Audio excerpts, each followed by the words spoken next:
Good morning, everyone. You're welcome to class once again. Today we are looking at lines and angles. Lines and angles. So the first thing we shall be looking at is the definition of line. Let's look at definition. We say that line, if we draw a line like this line will extend infinitely. So we say that lines are um, they are one-dimensional. This one-dimensional straight figure with infinite extension. Infinite extension is in the sense that it will keep extending except a boundary is placed. So let's put a boundary. Let's call this point A, and let's put another boundary point B. So it can we can hot the line by making it to have boundaries. Now, this is a straight line. But angles, when we talk of angle can be said to be a point where two or more lines meet. So if we draw a line like this and draw an horizontal line, we draw this horizontal line like this, and then draw another vertical line across it, vertical,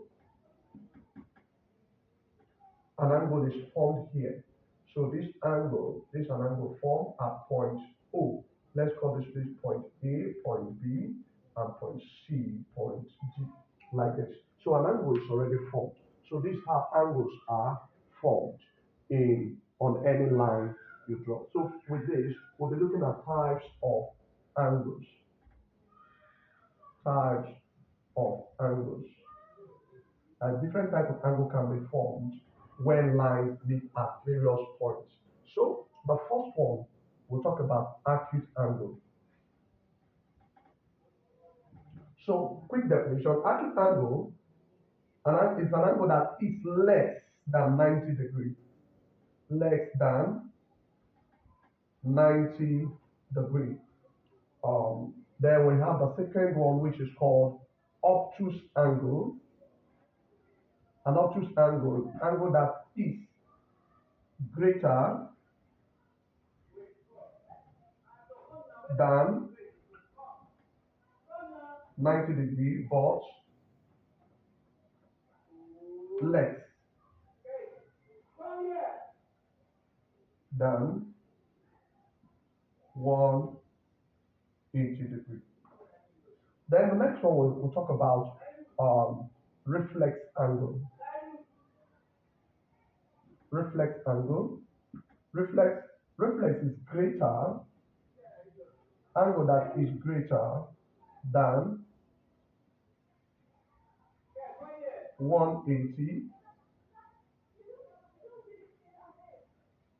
but less than 360. Okay, so these are various angles we'll talk about them, but we'll also still look at the other one. We have two other angles that more, but look at, we have the right angle. Right angle is the angle that is exactly 90 degrees. Then we have the straight line angle, which is the angle that is exactly 180 degrees. We'll be looking at all these angles in diagrams. I'll just put them in diagrams so that we can have a look at what the various angles are in shape. Okay, you can look at the shape of the various angle. The first one we have the acute angle, less than 90 degrees. Exactly like this. It's just one right angle. Now, these are the seeded, the right angle, and that's going to 180. That's obtuse, less than 180. Now, these are the seeded 180 going towards 360, complete revolution. That is reflex. This is right angle. Then the straight line angle. There's one which is the last one. We call that um, complete circle, which is 360 degree complete revolution or complete rotation in angle. That's 360 degree. We call it a revolution. Okay, that's the last angle. That's angle at a point or complete revolution. We say that that is equal to 360 degree. Now, I haven't seen all these. We'll be looking at some examples through which we'll now solve questions.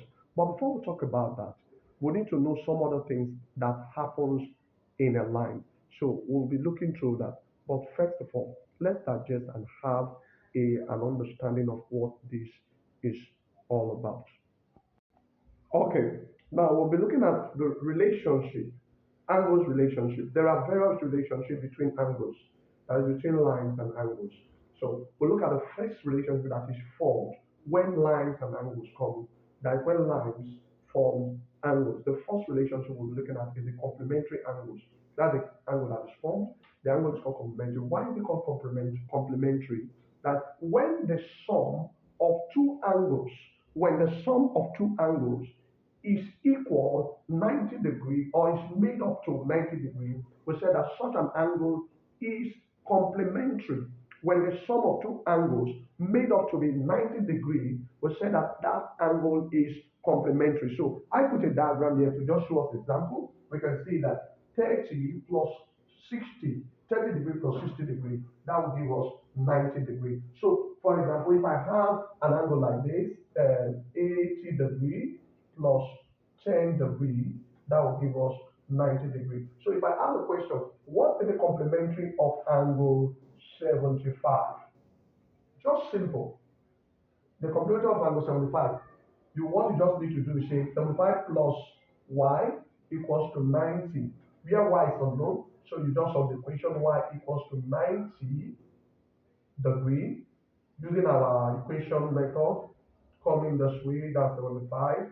That gives us, I think 15 degree, 15 degrees. So the complementary of angle 75 is 15 degree, just as you've seen there. So we'll look at the second relationship that is formed from angles. Now look at that. That is supplementary angle is the second relationship that angle that is formed from the relationship of angles and lines.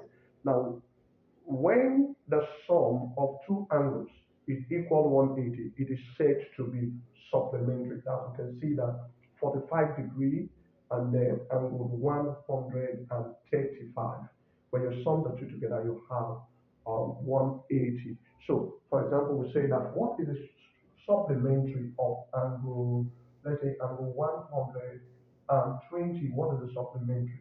So simple, what you just need to do, you say that 120 degree plus, let's use ty degree equals to 180 degree. So this gives us y equals to 180 minus 120 degree.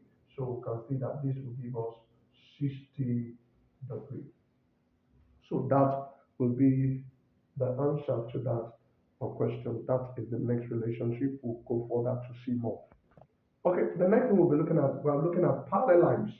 Now, parallel lines, what are parallel lines? Parallel lines, these are when two or more lines are the same distance apart, so whichever extent they are produced.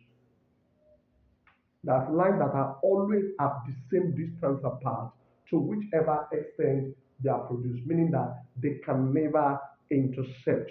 As you can see, the distance between this point and this point is the same at this place, the same at this place, the same at this place. At all points, the distance between the lines are the same. So when you have such lines, you call the lines, you call such lines parallel lines. So this is an example of parallel line or diagrammatic representation of a parallel line. Like the end of this board, you can discover that you see that it will continue moving upward if there's not going to be a shift in the distance, because the distance from this point to this point, the same distance from this point to this point. So it continues like that till infinity, indefinitely, until there is a little shift before you can have an intersection. So parallel lines are lines that are always the same distance apart to whichever extent of production. So I think we can get that. So if I draw two lines like this, and we indicate parallel lines with arrows like this, either in between or at the edge of the line, showing that these two lines are parallel, like that.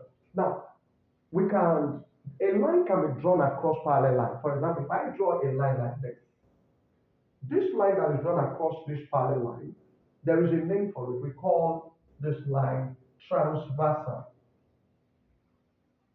Transversal.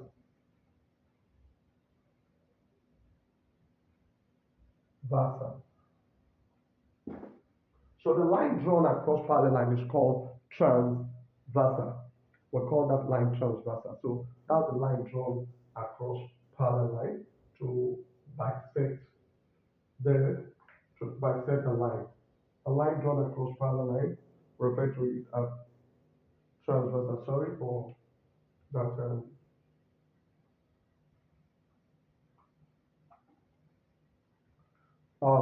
The line drawn across parallel line, we have transversal. Now, you can see from what we did before, we discovered that angles are formed now because we said that an angle is formed when two or more lines meet. So at this point, an angle is formed, an angle is formed here, an angle is formed here, an angle is formed here, an angle is formed, an angle is formed, an angle is formed, an angle is formed. So we begin to look at the various angles that are formed when a transversal cut across, when a line cut across parallel line, and remember we said that such line is called transversal. So we'll look through that now.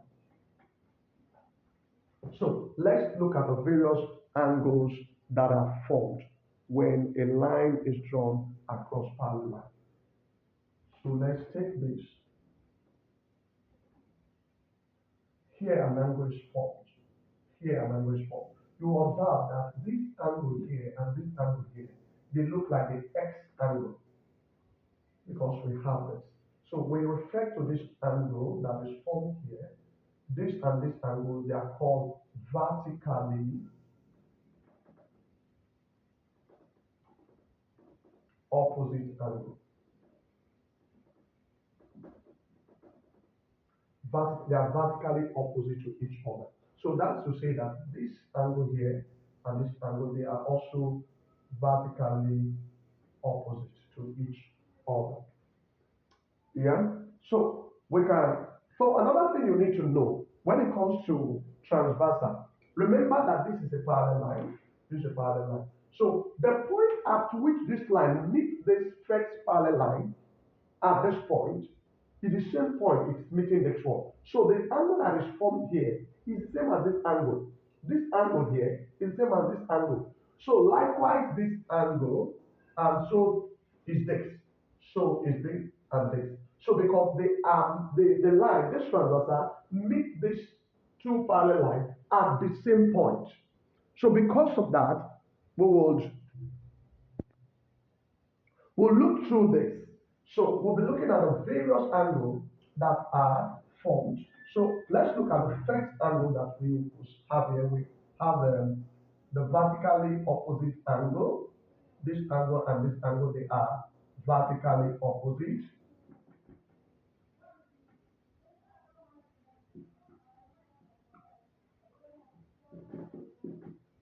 And the next one, and we call it the X angle. The next one, we have the two lines like this. You have the alternate angle. This angle here is equal to this, so we call them alternate.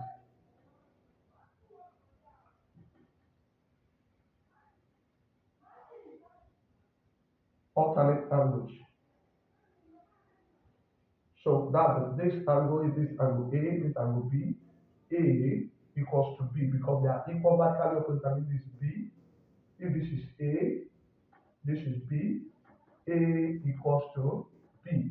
These are alternate angles. We also call this Z angle. You can see that it takes the form, the shape of Z. The next form, which we shall be looking at, is called, we call them corresponding angle. We look at the corresponding angle. Let's say we have this. If this place and this place, they are corresponding to each other, so we refer to it